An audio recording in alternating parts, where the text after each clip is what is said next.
Our recording has now started, and welcome to Bible study. We're going to be continuing our discussion of the Gospel of Matthew, chapter 13. And as we've said in previous lessons, Gospel of Matthew, alternates different blocks of texts. Some chapters are going to be more on the actions of Jesus, his healings and stuff, and some are going to be more his teachings. Right now in chapter 13, we're squarely within a block of Jesus's teachings. So right now he's telling us various parables, which we said last class is sorry, let me just let someone in. Hi. Somehow she didn't make it on. Okay. So we said a parable is a Greek word. It can maybe be translated story or fable or riddle even. Now, a parable is a story which is not necessarily literally true, but it is meant to illustrate some kind of spiritual truth. So we said, last class that Jesus earlier in the chapter, Jesus told us the parable of the sower, where he likened he told us a story about a man who went out to sow seed, and he threw his seed on different types of ground, and so in some places the seed died or was eaten by birds or what have you, and in other places it went into the ground and produced a lot of fruit. And when the disciples pulled him aside later and asked him, what does this mean?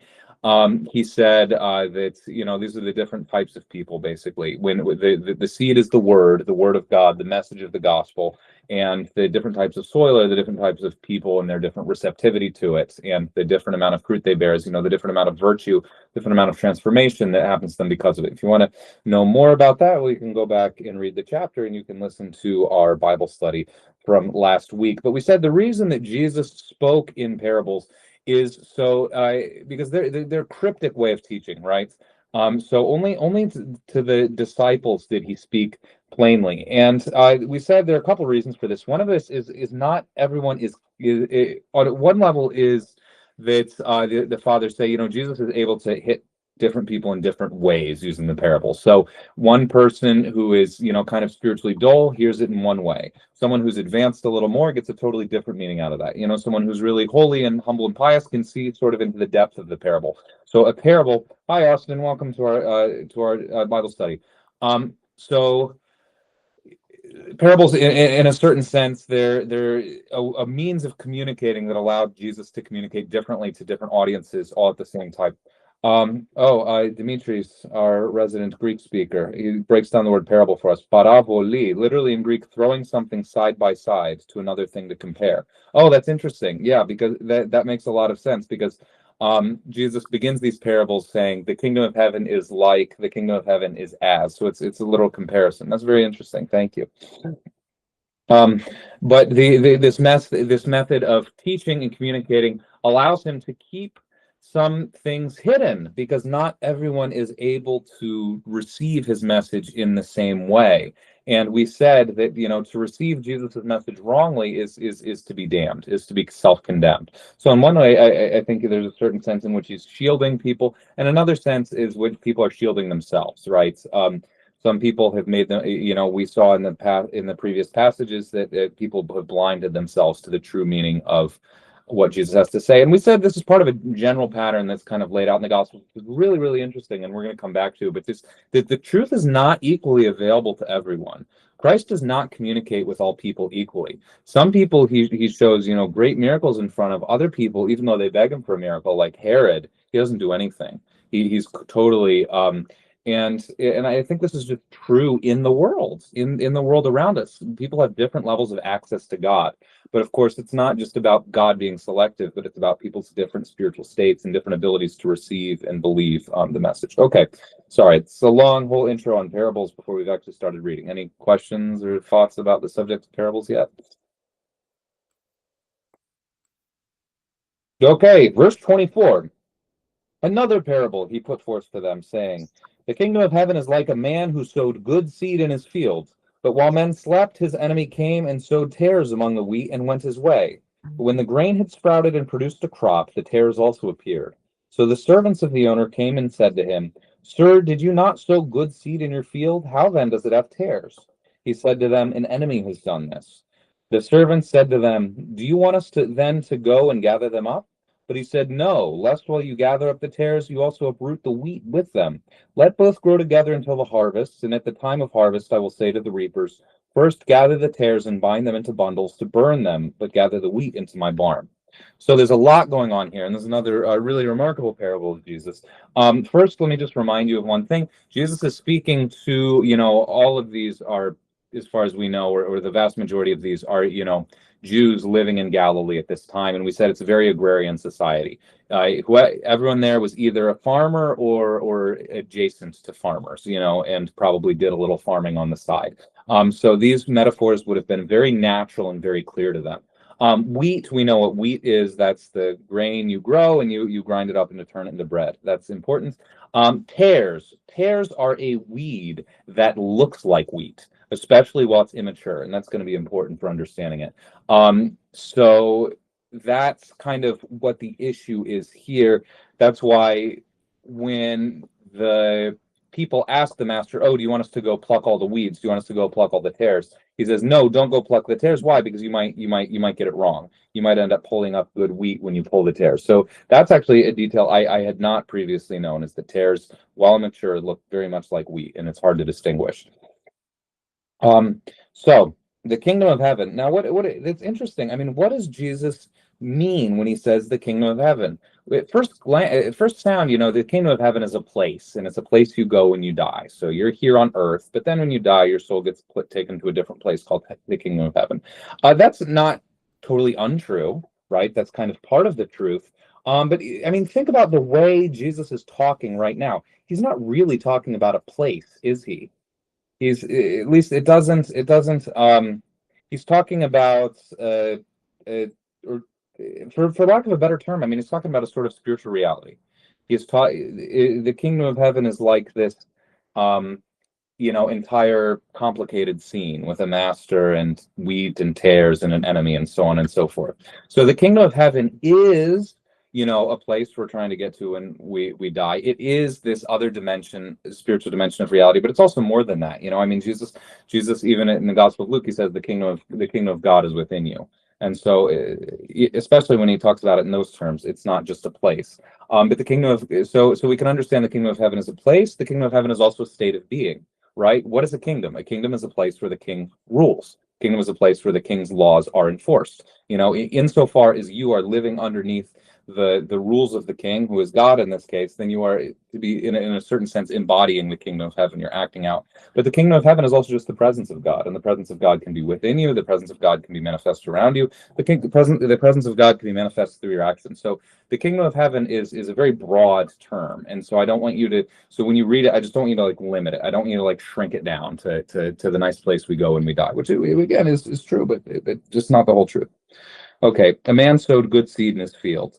A man who's so Jesus repeatedly likens himself to a farmer and sower, and I think that's really interesting because it kind of gives us a picture of, in a certain sense, of how God sees himself and what he's doing in the world, and that we've said it before based on other kind of metaphors of Jesus, but it's almost as though the world itself is God's field, and God's the ultimate farmer, and he's trying to raise us as like crops in his cosmic farm, and he's why? Because he wants to eat us. He wants to pluck us when we're ripe and eat us. And it's a very strange thing to say, but I mean, it kind of is borne out in the sort of mystical life of the church. Like, we consume God in his flesh and blood, but he also consumes us. Saint, he was recently canonized as saint in Romania.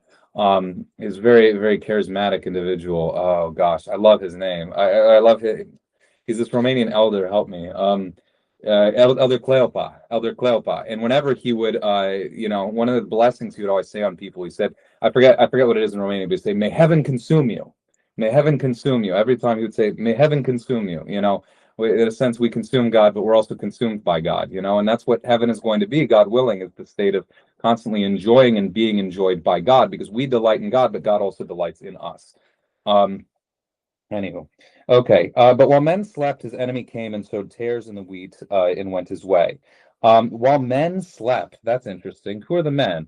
Well, as you guys are already getting at, and of course Jesus is going to go into greater detail, but you can tell that the field in this case is the world.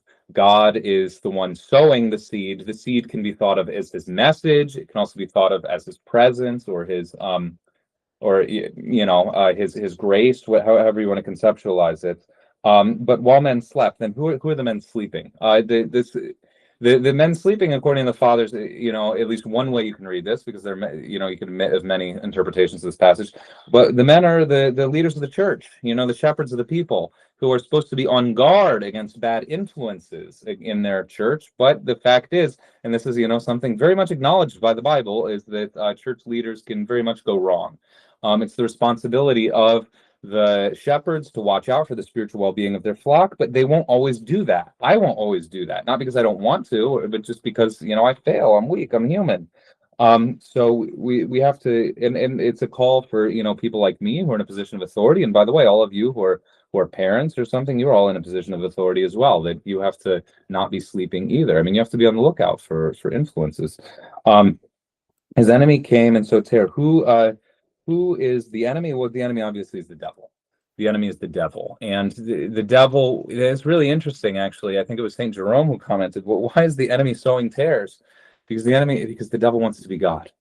That's his whole thing, and that's what makes the devil the devil. Is he wants to be God, but he can't be, because of course it's ontologically not possible.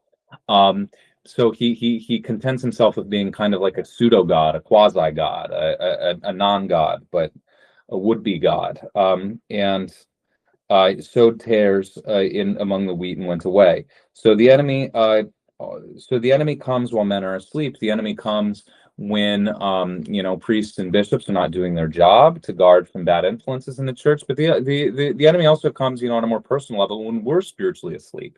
The best thing you can do to keep from bad spiritual influences is to pray regularly, is to be continually going to church, is to read your Bible, is to try to cultivate a spirit of peace and non-judgment and love for those around you. And when you're sleeping on any of those things, that's when you start going that's when you can start going in all kinds of bad directions. So it's necessary for the priests and bishops not to sleep, but you also need to not be sleeping. But when the grain had sprouted and produced a crop, then tares also appeared. And I also mentioned, tares are not just a weed that closely resembles wheat, but importantly, they're a poisonous weed. So you can't. It's not even that they're like bad tasting or whatever, but they'll actually literally kill you. And this is important because there's wheat and then there's tares, and especially when they're growing, apparently. So if you Google this, you'll see tons of pictures. That especially when they're still immature, when they're still green, right? When wheat is ripe, it turns gold or yellow. But especially when it's still green, wheat and tares look alike, and that means that they're what is the wheat? Well, the wheat is a good Christian. There are a lot of things that look like good Christians but are not. There are definitely not everything is what it seems. Jesus says in the Gospel of John, judge not by appearances. There are, false Christians who are not only not true Christians, but they're also poisonous for you. In St. John Chrysostom hammers hard, there's false religion and there's false spirituality that can look a lot like the real thing, right? They're totally corrupt, religious, heretical movements that's have their ground, have a lot of the externals of true religion, of true orthodoxy, but they're fake. They're totally fake. Of course, there are varying degrees of this, right? But it's true. So judge not by appearances. Judge not by appearances. I was once having a conversation with a spiritual child who was just like, he had been to this other church, and I guess he had a really positive, some kind of Protestant church or something, and he said, oh, he had such a positive experience there, and he really liked the people there, and everything was so wonderful. And he's like, how can I say they don't have grace? It's like, you really don't know. You really don't know. You went to a church one time, you had a nice time, you had a nice time, you felt good feelings. That could be, that could be due to so many things. And I'm not, and by the way, when I say that a church doesn't have grace, I don't mean I think every single person in there is 100% damned to hell or whatever. I'm not trying to judge people in that way, but I am saying that just because the people were nice, just because you had a nice time, just because everyone seems really sincere, could be It could very much not be. You don't know from one experience. You don't really necessarily know from 10 experiences. Spend a few years there and then come tell me about it. But things can have the appearance of true God-pleasing faith, and that's true even within Orthodoxy. I mean, you can have corrupt churches, you can have corrupt monasteries, you can have corrupt bishops, right? They can say all the right things and swing the censer the right way and everything, but you might not notice anything's wrong, but it can be wrong. So just judge not by appearances. Things can look like the genuine article, and just beware. So the servants of the owner came and said to him, "Sir, did you not sow good seed in your field? How then does it have tares?" Um, so it's interesting. I mean, this is the servants of the owner. We know are like the well, it can refer to earthly Christians, or it can refer to the angels or whatever. But sir, it's kind of questioning God, like, God, why? Why is there so much evil out here, right? And that's a very natural thing, and that's something I think a lot of people do, is they look around the world, they say, well, if God created this world and God's good, why is there so much evil out here? And it is, you can even reading it, I think, just like this, it sounds a little bit like an accusation. Didn't you sow good seed? Like, I thought you were supposed to be a good farmer. What gives, right? And this kind of parable is, showing us in a little bit more of a roundabout ways, but that the evil that's in the world is not from God. At least, it's certainly not in a direct sense, but it comes from the evil will of men and angels, right? The primordial evil really is the devil. The first sin was his self-deification. But we contribute to it too. We contribute to it too in a big way. So that's why in verse 28 he says, "An enemy has done this." God is not the cause of evil. So the servant said to him, "Do you want us to go and gather them up?" But he said, "No, lest while you gather up the tares, you uproot the wheat with them." So this means a lot of things. So first of all, we can't. So assuming in this case, the field is the world, and the wheat is the good Christians who are going to be saved, and the tares are all the bad people who are going to be damned. This is, St. John Chrysostom, honestly, like he says flat out, like this, shows us that we're not supposed to kill non-believers. We're not supposed to exterminate non-Christians. This should tell us very directly. That should go without saying, but it doesn't, unfortunately, always go without saying. And why? One of the big reasons is we don't know the difference between the good people and the bad people yet. They look all alike, right? In this world, as long as we're drawing breath on this earth, we really don't know who's saved and who's damned. We really don't know who's going to be saved and who's going to be damned. And so that's why we as Christians are not supposed to get rid of everyone we think of as bad.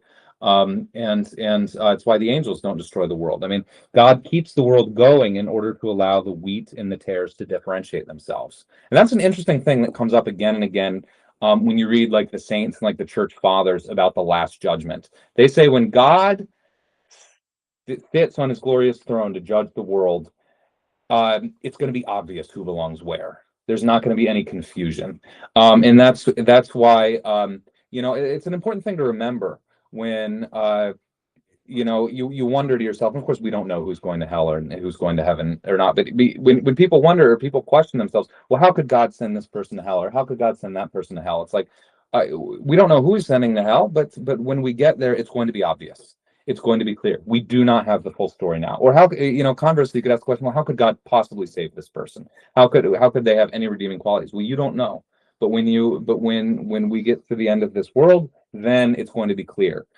So kind of this whole process of our lives, it's interesting. This philosopher who wasn't exactly a Christian, Heidegger, Martin Heidegger, was a famous philosopher of the 20th century. He had this concept of being until death, which or something to that effect. But it's a very true idea, which is that we're really not ourselves until we die, because until that moment of our death, we have time to change, right? Whoever I am, even if you add up everything about me right now and everything I've done, in the past 33 years of my life, I still have time to radically change course, right? I could drop out of the church and start a rock band or so. I don't, but hey, big dreams, right? No, I'm just kidding. But I could do very great as long as I'm living here and now. I could go on to do better things that I'm doing, or I could go on to do worse things, or I could keep doing the same. But it's just not decided yet. So part of the process of God allowing the world to unfold is just allowing us to differentiate ourselves, allowing us to show, who am I really? Am I a wheat or am I a tare? Right now, it's not clear. I could be a good guy or a good bad guy. I've got both in me, right? I've done good things and I've done bad things. I did good things today and I did bad things today. Which is going to win out? We don't know yet. Um, God help me. I mean, that's not something we should talk casually about, really, but it is the reality.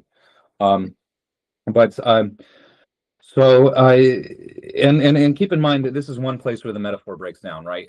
I mean, Saint Augustine said, in commenting on this passage, says clearly, in this world, wheat can become tares and tares can become wheat. In reality, the plants can't change what they are. What they are is what they are. But in this world, even if you're a tare right now, you can still turn into wheat as long as you're alive.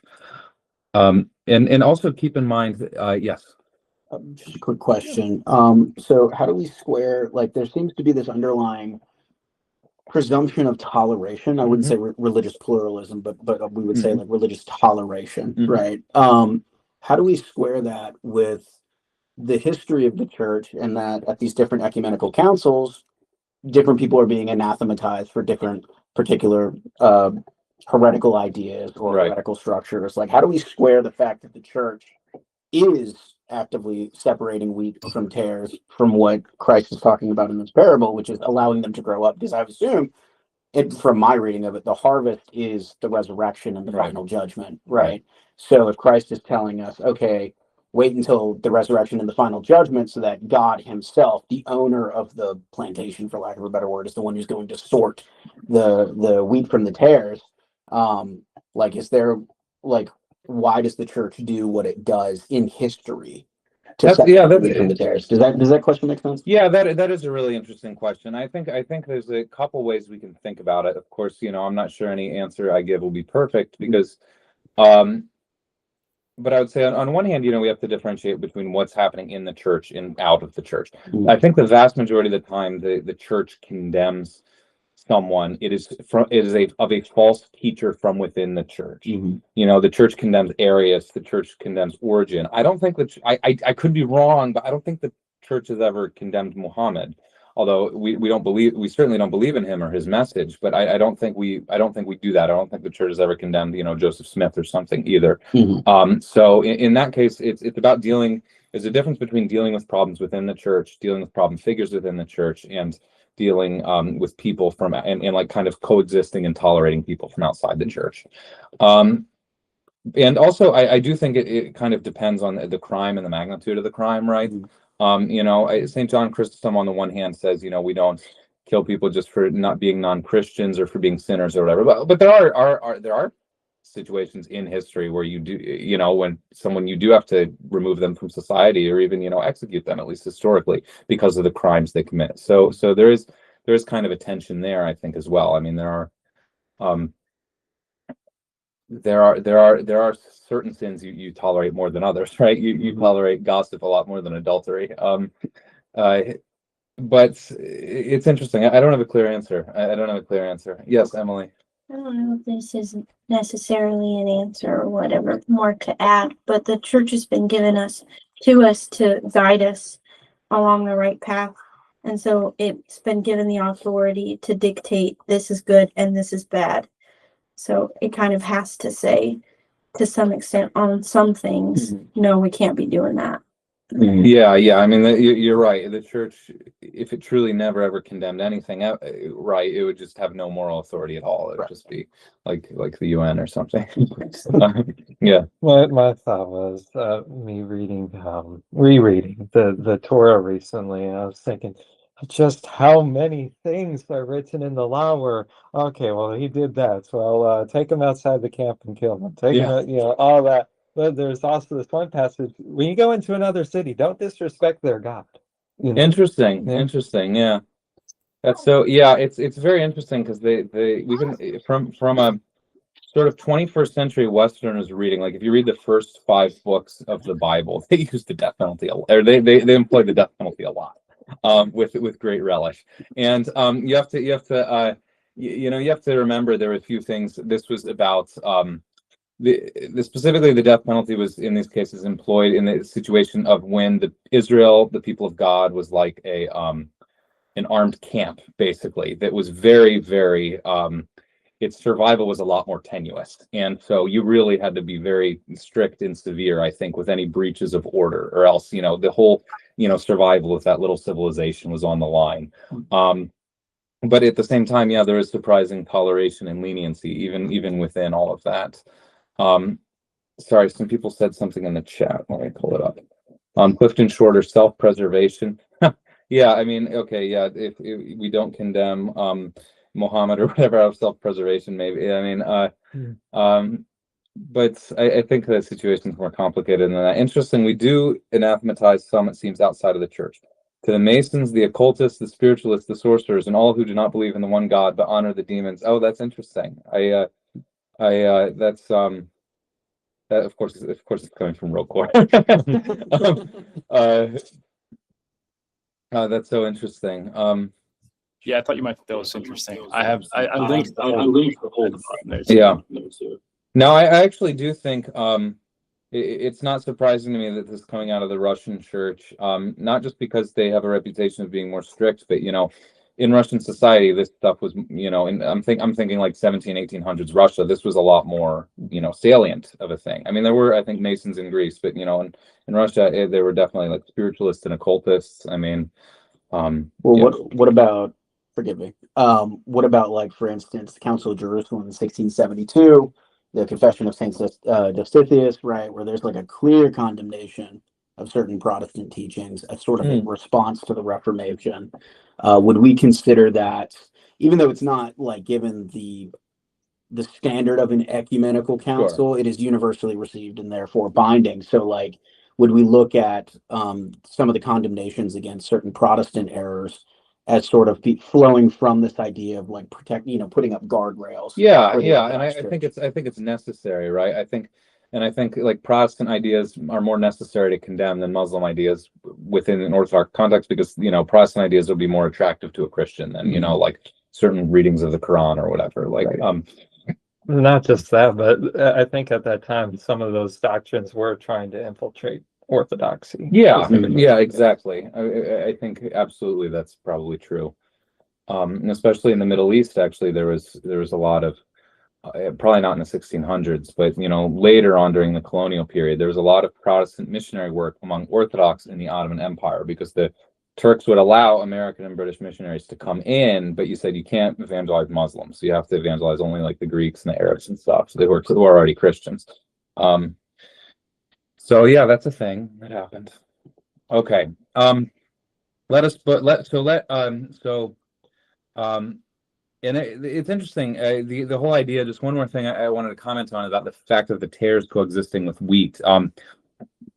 Is the implication that there's nowhere on earth you can go and see only good saved souls, and there's nowhere on earth you can only go and see only damnable reprobates. Everywhere tares are mixed with wheat, and you can't tell which is which. So you can never condemn any like group of people or place wholesale. There's always something of God's activity and something of the devil's activity everywhere.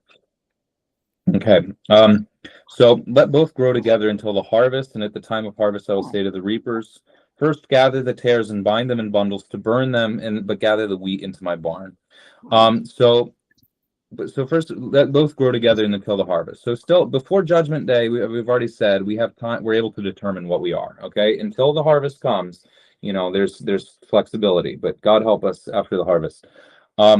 But I also noticed that let both grow together. For us to endure evil people is part of God's plan, right? It's part of God is explicitly allowing the good people and the bad people to be around each other and deal with each other. So that the good people can learn patience and the bad people can maybe have the good influence on them, or they'll just increase their own condemnation. But at the same time, even reading it like this, I am reading this and I'm assuming I'm the weak. I'm reading this and I'm assuming I'm one of the good guys. That's not necessarily true. That's not necessarily true. And so we always have to have a little bit of humility. I think that's naturally what we default to, right? goes out assuming they're a tear, but like I said, we don't know yet, and so we should have a little humility, and I think the fathers would even say, have a little bit of fear, have a little bit of uncertainty. Read this with a little bit of trembling, and say, "Geez, Louise, am I on the right side of this?" Because we need to be sober and vigilant. First, gather the tares and bind them in bundles to burn them, but gather the wheat into my barn. So bind them in bundles to burn them. We said right in previous lessons, we don't need to go over it too much, but hell as in Gehenna, as in the Gehenna of fire, is really only after the last judgment. What exists now is just Hades. So hell, the real ultimate suffering that we can't even imagine, is really going to come after the last judgment. So that's why we even pray for the souls in Hades right now, so that God releases them from their as many people as possible from their suffering, because you can't even imagine what hell is. I mean, you don't want anyone to go there. You don't want anyone to go there. But it is coming. Lord have mercy. But gather the wheat into my barn. What is wheat used for? Wheat is used to bake bread. This is one of those continually running themes throughout the Bible. The people of God. The people of God are the body of God, and the body of God is bread to be eaten, right? So there's this kind of link between bread and Jesus and the church, and it's a metaphor that kind of applies to all of them, and it's made physical in the actual process of church worship when we actually eat the bread. So all of this, these fantastic motifs, these running themes throughout Orthodoxy, throughout the church, that are really give you something to ponder on, and to see kind of the parallels and the connections there. There's a real richness of depth. But Jesus is bread, and his body is bread, and we are his body, which is bread, and which means we are meant to be eaten, and he's meant to be eaten, and everyone's just eating everyone all the time.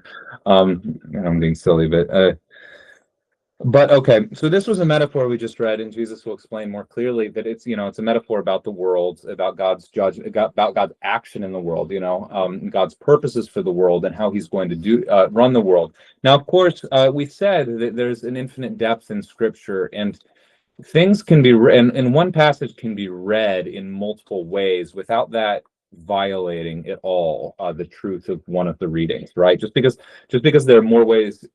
Just because I can read it this way and I can also read it that way doesn't mean that reading it this way is in any way wrong or incorrect or something. Now, of course, there are incorrect readings, but so St. Theophylact of Ohrid, while admitting all of the rest of this, also says that this can be a parable about our minds. This can be a parable about the human soul, in which are planted good thoughts and bad thoughts by God and by the enemy. Right? This is something that's very, very basic in Orthodox spirituality, and something that I've heard, in podcasts and whatever, that we need to, the Western world, we're used to thinking of our minds as like completely self-contained, right? Our brains are all of our thoughts are just in our head, and no one else has access. And there's a degree to which that's true, because only God has complete access. Only us and God have complete access to our thoughts, and actually, not even we have full complete access to our own thoughts. I mean, there's a depth in ourselves that we don't even see.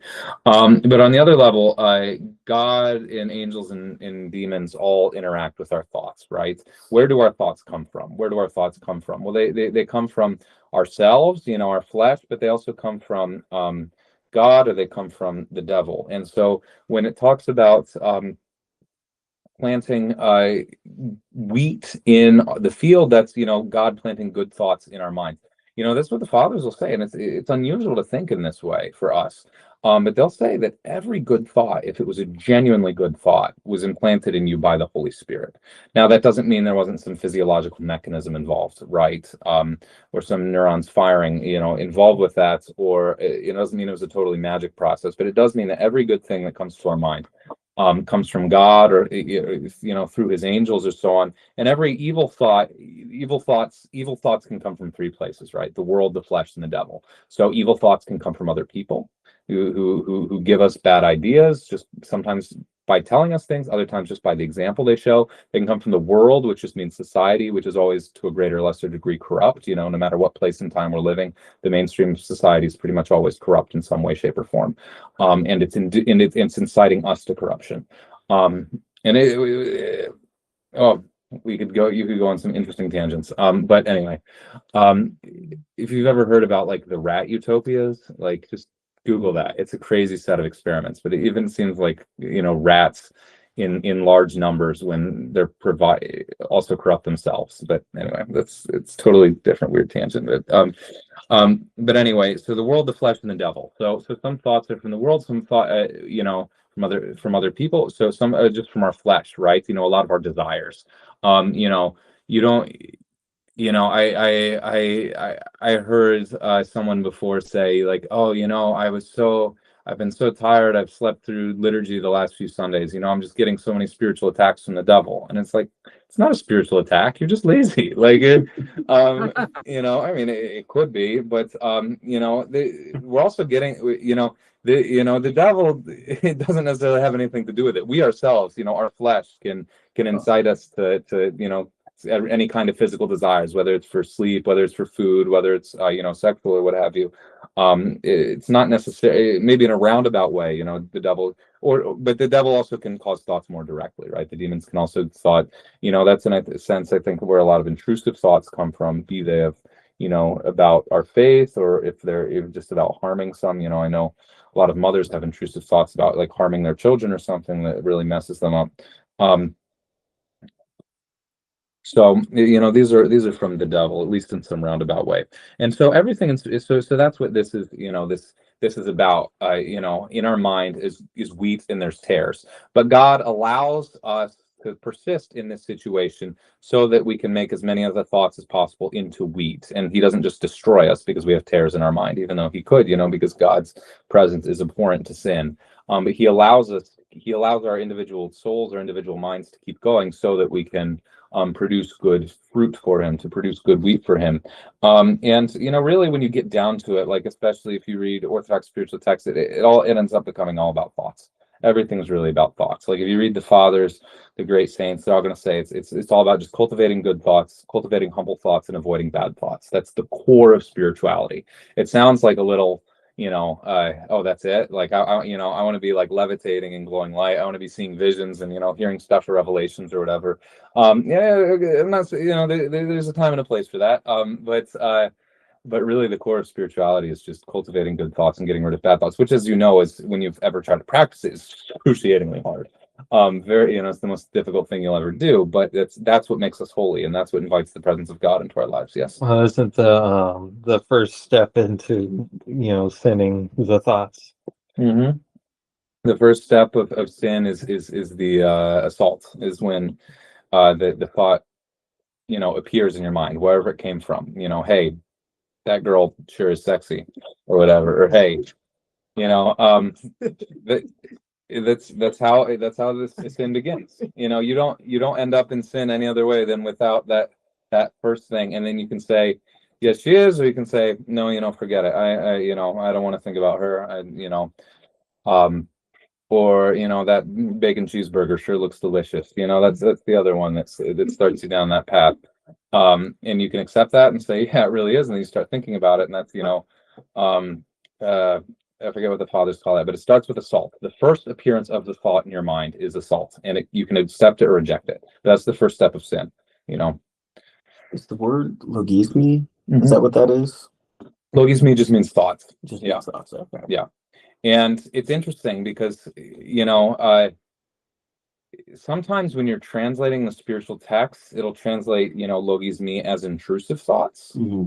But really, what I've heard from ascetics is the actual point of Orthodox spirituality is to get rid of thoughts whatsoever. Mm-hmm.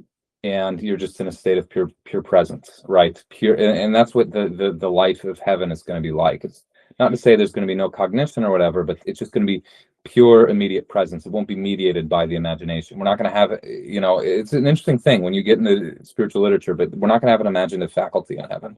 It's just going to be reality all the time, and we're not and because imagination, what is up with the imagination? The imagination creates things that are not real. Whatever I imagine is not real, even if it's based on real things. Yes. I was just thinking about adding about us fleshing out the analogy being about thoughts instead of people themselves. And I realized that sometimes a thought can seem good initially, and then you have to wait to act on it and think about it and work through it, and then you think, oh no, actually that was a bad idea. Yeah. So it's the same with that part as well. That's a very good point. Yes, absolutely. And it's because the thought is immature, right? It's because it's not fully developed, that it looks like a good thought. Absolutely. Yeah, the devil can implant seemingly good thoughts, or he can implant good thoughts in us at the wrong time, right? You know, when you go to say your prayers and you suddenly think, well, I haven't called my mother in a week, I should call her. Well, in principle, that's a good thought, you know, but the right thing to do is to continue your prayers, because that's what you owe to God. And then you can call your mom, or you can call her tomorrow or something, or you should have called her earlier. But he can, you see what I'm getting at. He can give you a good thought at the wrong time, and in that way make it bad, or that way make it Well, what we tend to say, what we tend to say is thoughts are there, but then I don't know what's wrong. It's when you get when emotion is attached to the thought, that's when there's action. What's let's see, what did I do wrong? How could I? I'm having trouble understanding you. I apologize. I think there's issues with the mic. Yes, what do I do to differ? It's on. Are you able to type it out, maybe?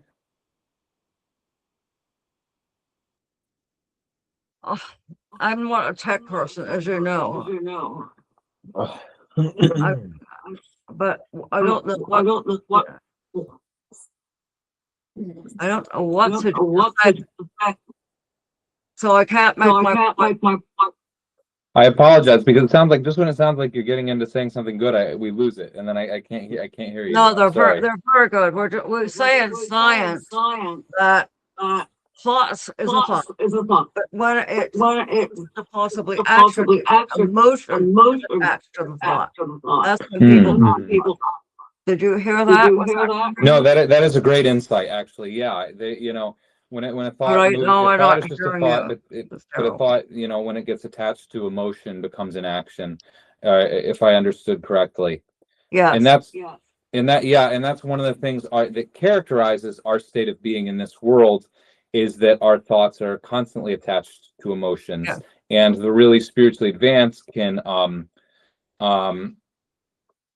consider things completely without any emotion at all, right? The biggest example is, St. Joseph Essichas says, not to bring up this topic again, but it's the one that immediately jumps to mind. Like, a man has reached the height of dispassion when he can, in his mind, consider everything about a woman and not feel anything at all, and not have any activity in his soul whatsoever, because that means he's totally disconnected himself from that passion.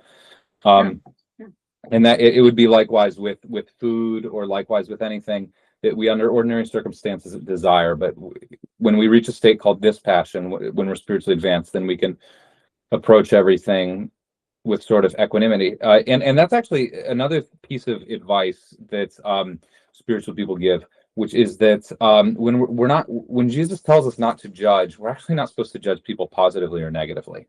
We're not supposed to think anything more about them at all. You're just supposed to be like, I see you.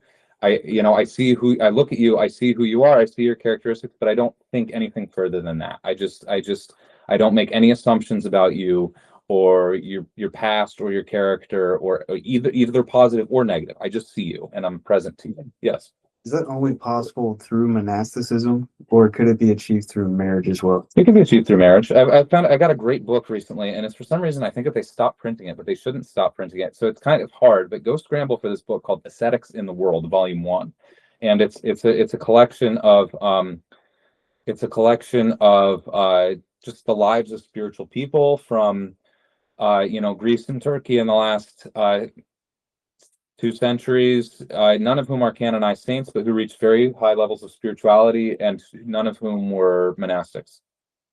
A couple of them were priests and presbyteros, but a lot of them were just total lay people, both men and women. Yes. 2 things. So one, when you were saying all that, I was thinking there was this saint, I can't remember which one. I think he was disturbed that he might have become the world's most holiest person, Mhm. and then it was revealed to him that no, there's this group of, there's this pair of women living in a house inside of Alexandria Mm. that were more holy than him, which kind of Yeah, I remember Saint Anthony. I don't know if this was that exact experience, but Saint Anthony had that experience where God revealed that there was another person who was just as holy as he was, and he was a doctor living in the city, but he spent all day praying and gave half of his goods to the poor, and so he was just as holy as this monk who lived in the desert. Right. The other thing I was thinking, the really big thing I struggle with is receiving a gallon of pride with a cup of virtue. That's a great point. And that's why that pride and specifically vainglory are the hardest sins to overcome, right? Because you can achieve a lot of virtues but still be very proud. You can give all your goods to the poor, but you can be proud of that. You can be totally chaste, but then you can be proud of that. You can do any good thing and still have pride attached to it. So it's really the conquest of pride is the ultimate, like, final virtue to achieve pure humility, and in that way to achieve perfect love. Because St. John Climacus, I think, says humility and love are twin brothers. When you have true humility, you have love for all people, because you regard all people as greater than yourself. Okay. Any more thoughts about? We've only gotten through one parable, guys. We've any more thoughts about the parable of the tares? I have a thought still. Yes. That is what I was talking to you before about people doing really good deeds, but they don't believe yet, or they haven't believed yet. They haven't said, I believe in the Holy Trinity. And we are not supposed to, right? Even though we do believe. Right. So there's a lot of different ways we can look at that. On one level, a good deed is a good deed no matter what, and it comes from God, even if whether the person believes or not. On the other hand, a good deed can also be poisoned by motives. We don't know that. And on the other hand, I mean, I think Saint Seraphim Sarov is even said that if you come to believe at a later point in your life, then God can actually retroactively sanctify your good deeds. So there's a lot of ways to look at it, and the ultimate truth is we don't know, but we certainly don't judge anyone, and we're grateful for all the good all people do, and we acknowledge the fact that non-Christians definitely are capable of doing good acts.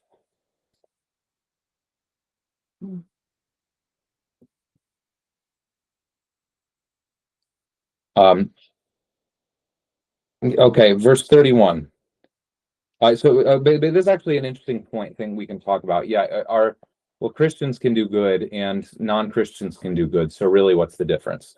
And right. I mean, if Christians aren't inherently morally superior to non-Christians, then what's the point of being a Christian? That's an interesting question. And really, the idea is, Christians are capable of doing good, non-Christians are capable of doing good, but non-Christians are not capable of being transformed. Non-Christians are not capable of becoming saints. So that's the difference, right? You don't have there's no such thing as like a secular Saint Paisios or secular Saint Porphyrios. So remember, we said that Christian morality is not just aimed at doing good deeds or being a good citizen, but we're actually aiming for this total transformation, which is not. It's possible to do good deeds apart from God. I mean, not really, because he's still in the goodness of that deed, but it's not possible to be totally transformed without the Holy Spirit. To overcome the human condition apart from the Holy Spirit, to be a miracle worker apart from the Holy Spirit, you can't do it. So that's the difference between a Christian and non-Christian. Can non-Christians do good? Absolutely. Can Christians do bad? Absolutely. But the difference is the Christian has a potential of being transformed in this supernatural way, and the non-Christian does not have that potential. Okay. 31. Another parable he put forth to them, saying, The kingdom of heaven is like a mustard seed, which a man took and sowed in his field, which indeed is least of all the seeds. But when it is grown, it is greater than the herbs and becomes a tree, so that the birds of the air come and nest in its branches. Okay. So again, another farming metaphor, and Yes. another strange reference to the kingdom of heaven. So what is he saying about the kingdom of heaven? The kingdom of heaven is like a mustard seed. What are the characteristics of a mustard seed? Well, a mustard seed is small, but it's potent. Like truly, in the sense of my understanding is mustard, the condiment we eat, is made from ground mustard seeds, right? And we know that that's a sharp taste. It's small, but it's powerful. And the fathers commenting on this say that that's what we're supposed to be. We Christians are supposed to be small but powerful, in the sense we're supposed to be small, like humble. We're not supposed to elevate or puff ourselves up around other people, but we're supposed to be filled with zeal, and we're supposed to be filled with enthusiasm for our faith, and for God and for other people, which a man took and sowed in his field. So God is the one who plants virtues in us, or plants the virtues, the kingdom of heaven in us, right? But notice, what does it mean for a seed to be sowed in its field? I forget which of the fathers said this, but it was interesting. I mean, notice that a seed going into the ground is always a metaphor for death. The seed going into the ground, and so that's our process of transformation will always require some type of death. The first death it requires, of course, is the death of baptism. When we get baptized, we die with Christ. And so the core prerequisite for our transformation is to undergo Christ's death through baptism. But also, our spiritual transformation will, in the language of modern psychology, which we learned a little bit about when I was at seminary, is that getting rid of all of our attachments is also every single one's a kind of death. It's a kind of loss. So all of our attachments to this world, all our attachments to the passions and pleasures and stuff, we have to undergo a lot of little deaths in our Christian lives. We have to give up things that we liked, and those are deaths. We have to give up our ego, and that's a sort of death too. So transformation involves lots of deaths, or a lot of death. But death is also life-giving, right? I mean, that's the whole thing about Christ's resurrection. Shows us the truest life, the most full, real life, comes only through death. It's very interesting. It's not. It's the fear of of growing. Yeah. To grow. Yeah. The fear Fear of of loss not growing, or the fear of growing keeps people where they're at. I think, to a very significant degree, that's true. The best, our best growth will come from loss, from getting rid of certain things about us, and yet we're deathly afraid of that loss. Yeah. And also keep in mind that this also is like I just referenced, that Christ himself is also a mustard seed.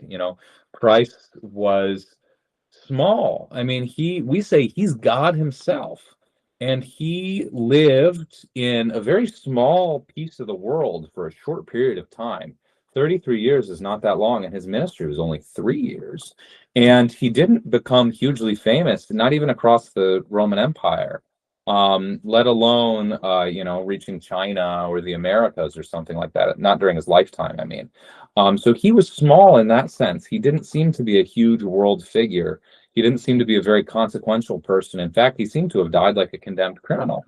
But he transformed the world, right, and created this church, and he created this movement, and he created philosophy and civilization that totally turned the world on its head. So in that sense, and it was through his resurrection in particular.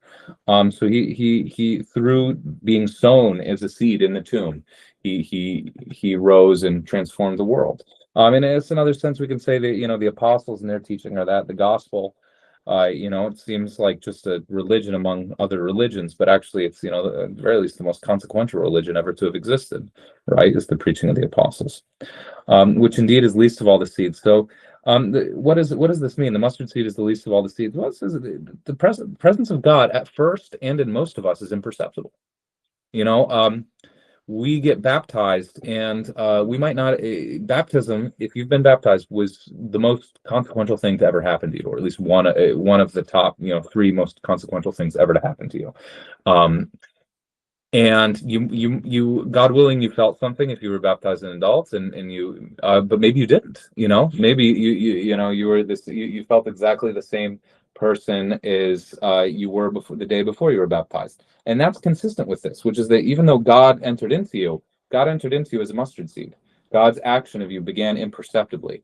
And I would say that it's true for most Christians, right? The presence of God in most of us is imperceptible.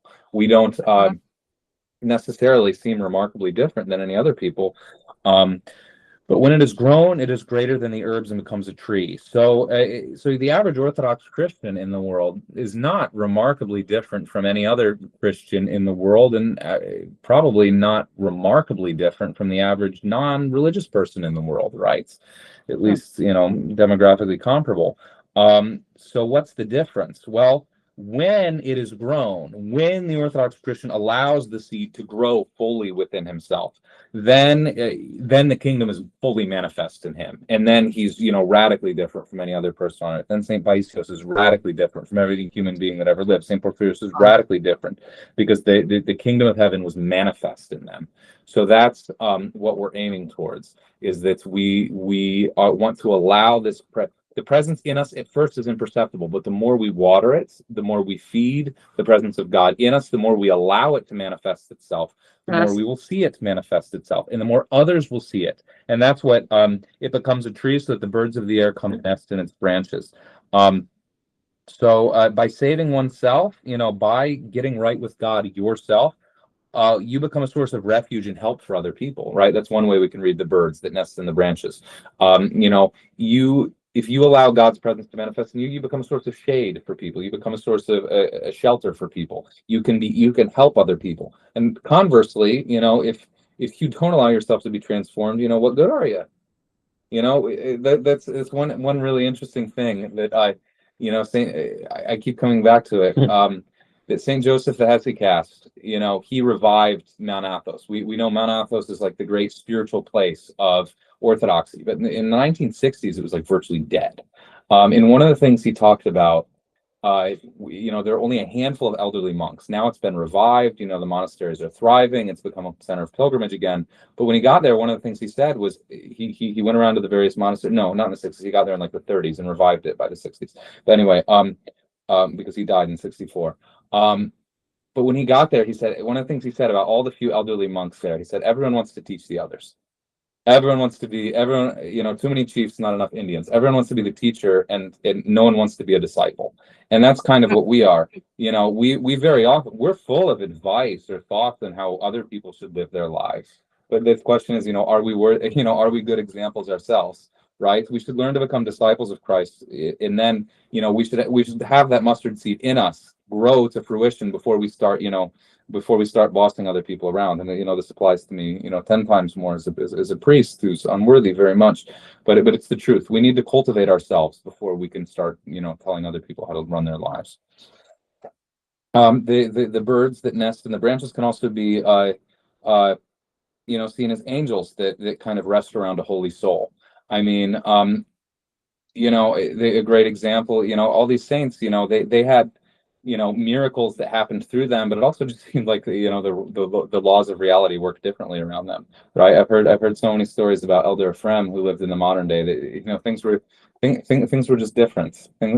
Strange things would happen to him and in connection with him. It was just because he had the presence of God totally with him, that it just changed all the world around him. Like someone even painted this incident, but there was one incident where when he was looking for properties to build a monastery, he went out into a field where there was a raging bull or something, and everyone's like, don't go in there, it's going to charge you and kill you. But in actuality, the cows made like two lines and formed around him and bowed their heads down to him, and someone who was witness, they painted it. You can read it in one of the books about it. It's really interesting. So his thing, reality itself responded to him differently, right? Because he was a different type of person.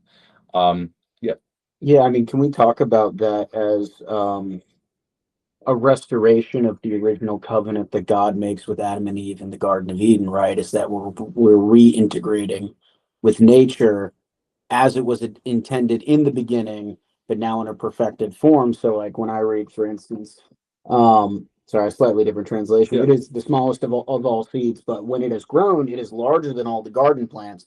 Now, a mustard plant is between 8 and 12 feet tall. Like it's massive, right? In comparison to what the seed is. And it becomes a tree so that the birds of the air come and make nests in its branches, showing that the tree becomes a custodian and a guardian for nature in the same way that God gave to Adam the dominion of all the beasts of the earth and the fishes of the sea and the fowl in the air, right? He gave him dominion, not necessarily to dominate, but to be a custodian of that, like in some way, in being like the mustard seed and allowing God to be the leaven in your life, you actually restore the original intent of creation, right? And you can see that manifest in animals coming and sort of participating with you as the mustard tree. I don't know. I just found No, absolutely, absolutely. And that's a really good point. Even though you're a tree, birds also come. Like you're reconciling different types of creation with yourself. Yeah, a man who's reconciled to God reconciles all of creation to himself. You can just Google image search like Orthodox monk animals, and you'll see a whole bunch of pictures. Animal. It's someone who's holy, like genuinely holy. I'm told the created world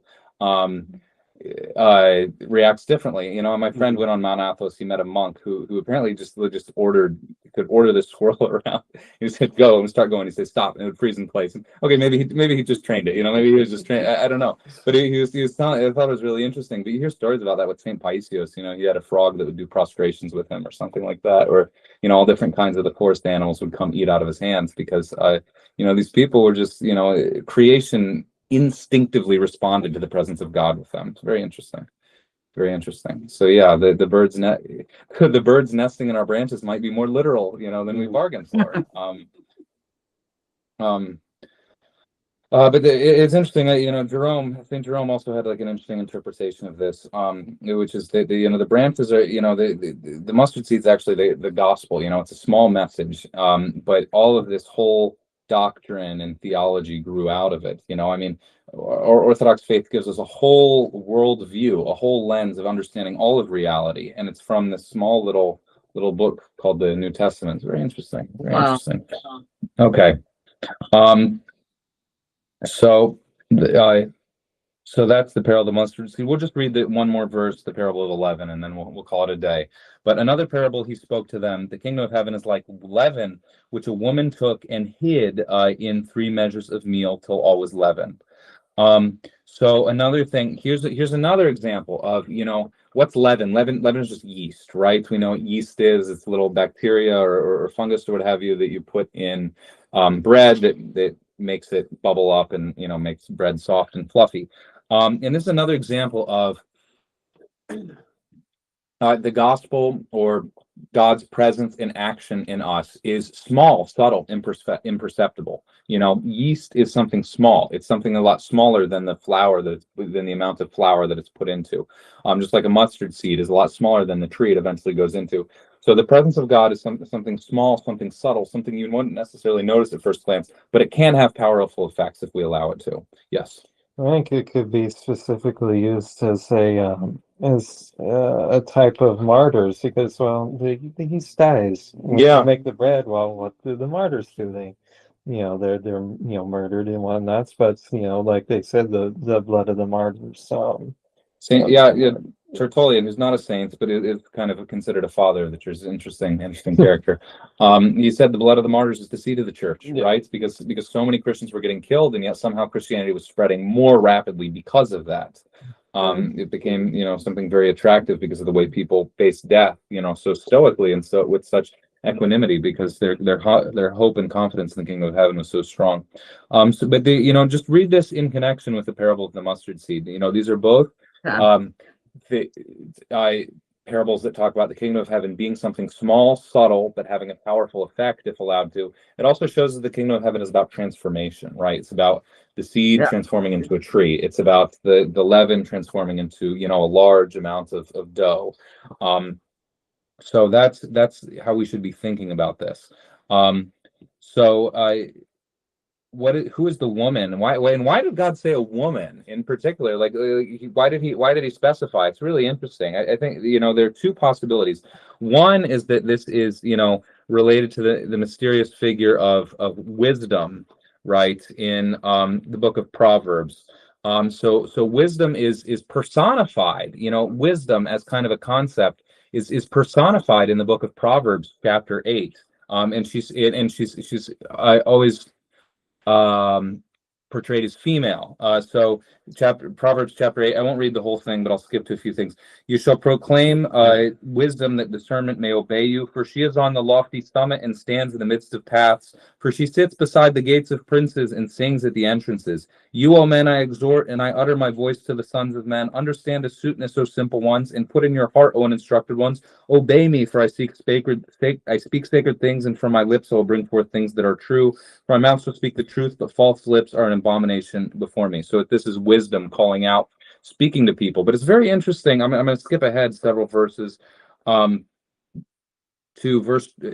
Proverbs chapter 8, verse 23. The Lord created me in the beginning of his ways for his works. He established me in the beginning before time, before he made the earth and before he made the abysses, before the going forth of fountains of the waters, before the mountains were created, and he begot me before all hills. That's really interesting. So, I mean, the Bible gives like almost a very literal personification of wisdom. It's not just even wisdom as concept, but it talks about wisdom as being something or someone God begot before all the world. And this was always read as it is an image of Christ, as an image of Christ. Christ is the wisdom of God. And in this case, he's portrayed in a feminine way, not because he was female when he was on the earth, but it's a feminine dimension of God, because God's ultimately above human gender. And wisdom is Sophia in Greek, Sophia. So you've heard of Hagia Sophia Church in Constantinople, Saint Sophia. It really means the holy wisdom of God. So the patron saint of that church is not a woman named Sophia, it's Christ himself. So if you go in, there's an icon on the second icon on the left of the iconostasis is always where the saint of the church is. If you go into Hagia Sophia, well, back when it was a church, or Saint Sophia in Washington, D.C. today, you look at the patron saint icon, it's not a patron saint, it's Christ sitting on a throne, because he is the wisdom of God. So it could be this woman as a metaphor for himself in the personification as wisdom. Otherwise, why specifically feminine? It could be the church. The church is always portrayed as female, and the church leavens human beings with her teaching, right? With the preaching of the gospel. The church herself transforms you with what she has to say. Yes, and also the apostles and their preaching are also a mustard seed in leaven, which changed the world. Yes. Going back to the example about the martyrs, so women give birth to the martyrs. Women gave birth to the martyrs, and were often martyrs themselves. Yeah, Mm-hmm. it's all there. This maybe are we to What? Sorry, Marcus, and then okay. Augustine. This is probably inconsequential, but something I thought about talking about the blood of the martyrs is that back then yeast was not like what we use today. It was actually still liquid because it was skimmed off the top of the alcohol as it was fermented, like ale or beer or something. So even more similar to blood. That is interesting. I did not know that. Yeah, because I'm only used to using the dry active yeast, which comes in a packet and this little hardened balls. What were you going to say? Well, I was going to ask a question. Do you think so? One of the concordance references that's in this particular Bible points out the fact that in verse 33, when it says 3 measures, it's the same unit of measurement that's used in Genesis 18:6 when Sarah, the wife of Abraham, is told by Abraham to serve the 3 witnesses that come to him, obviously the Holy Trinity. Is there meant to be some sort of connection there, or That's interesting. is that just sort of like happenstance? Because that's just what it says in here, is that it uses this like the literal same measurement for the amount of flour or mill. That's extremely interesting, and that's something I'd like to flesh out more. I wish I had a really brilliant answer to follow up on that. I would say it sounds like there's something there. I would like to, 3 is an important number in the Bible, and in reality, so the Father's coming on this see the 3 measures is referring to the 3 dimensions of the human person, the mind, body, and soul, or the 3 powers of the soul, the intellect, reason, and will. Because all of your mind, body, and soul get transformed by Christ. All of your spiritual powers, that is to say your mind, your reasoning, and your will, they get transformed by Christ. But they always saw this as Trinitarian. When the fathers talked about the 3 powers of the soul, they said it's 3 powers because God is 3. So yeah, there's something there. I can't flesh it out, but it's really interesting. Thank you. That's the kind of stuff I really like. That's the kind of stuff I really enjoy, is the deep symbolism. Okay. Oh, okay. I'll say the closing prayer and I'll turn off the recording, but then people can hang out for a little bit if you had any follow-up questions you wanted to ask off the record. Okay. Lord, now let your servant depart in peace according to your word. For our minds have seen your salvation, which you have prepared in the presence of all peoples, a light for revelation of the Gentiles and glory for your people Israel. Amen. God bless you guys. Have a nice night. Glad you were all able to be with us.